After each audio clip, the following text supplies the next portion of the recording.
வணக்கம் ஃப்ரெண்ட்ஸ். நாம இன்னைக்கு இந்த வீடியோல ஒரு சூப்பரான டாபிக் பத்தி பார்க்க போறோம். என்னன்னு பார்த்தா அப்படின்னா, இந்த டேபிள் நீங்க வச்சுக்கணும் தெரியும்னு நினைக்கிறேன். இந்த டேபிள்ல பார்த்தீங்க அப்படின்னா, நமக்கு இந்த காலம் இந்த ரோ இருக்கு பார்த்தீங்களா? இந்த ரோல இருக்க எல்லா வேல்யூஸையும் நம்ம ஆட் பண்ணி டோட்டலா போடணும். ஓகே, ஜென்ரலா அதுக்கு யூஸ் பண்ண ஃபார்முலா என்னன்னு பார்த்தா அப்படின்னா, சீக்குவல பிரஸ் பண்ணிட்டு SQL சம்னு கொடுத்துட்டு ஓப்பன் பிராக்கெட் ஓப்பன் பண்ணிட்டு இது ஃபுல்லா அந்த இந்த ரோவோட ரேஞ்சை ஃபுல்லா நம்ம செலக்ட் பண்ணிடுவோம். செலக்ட் பண்ணி க்ளோஸ் பண்ணிட்டு என்டர் கொடுத்தேன் அப்படின்னா ஜென்ரலாகவே நான் எல்லாத்தையும் ஆட் பண்ணி வேல்யூல வந்துடும். ஓகேவா?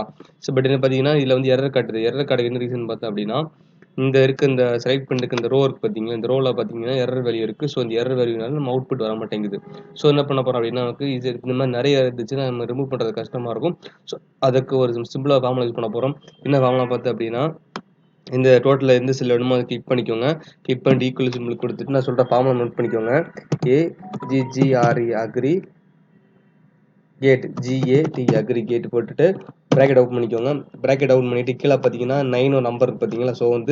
9 ப்ரெஸ் பண்ணிட்டு காமா சிம்பிள் கொடுத்துருங்க. காமா சிம்பிள் கொடுத்ததுக்கப்புறம் அடுத்த ஒரு விண்டோ ஓப்பன் ஆகும். அந்த விண்டோவில் பார்த்தீங்கன்னா நம்பர் 6 நீங்கள் சூஸ் பண்ணணும். 6 கொடுத்துட்றேன். அடுத்து திரும்ப காமா ஓப்பன் பண்ணிவிட்டு எந்த ரோவுக்கு அடிஷன் நம்ம கொடுக்கணுமோ அந்த ரோ ஃபுல்லாக செலக்ட் பண்ணி முடிச்சுக்கோங்க. செலக்ட் பண்ணியாச்சு. ஒரு ப்ராக்கெட்டை வச்சு க்ளோஸ் பண்ணிக்கோங்க. அவ்வளோதான் முடிஞ்சிச்சு.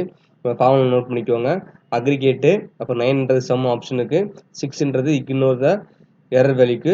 அதுக்கப்புறம் அந்த ரோட ரேஞ்ச் அவ்வளோதான். இப்போ என்ட்ரு கொடுத்துட்டீங்கன்னா ஃபார்முலா வந்துடும். இந்த ஃபார்முலா ஃபர்தராக நமக்கு எல்லா செல்லும் வேணும் அப்படின்னா செலக்ட் பண்ணி இழுத்து விட்டிங்கன்னா அதே ஃபார்மெட் வந்துடும். ஓகேங்களா? சிம்பிள் அவ்வளோதான். தேங்க்யூ ஃபார் வாட்சிங் மை வீடியோ.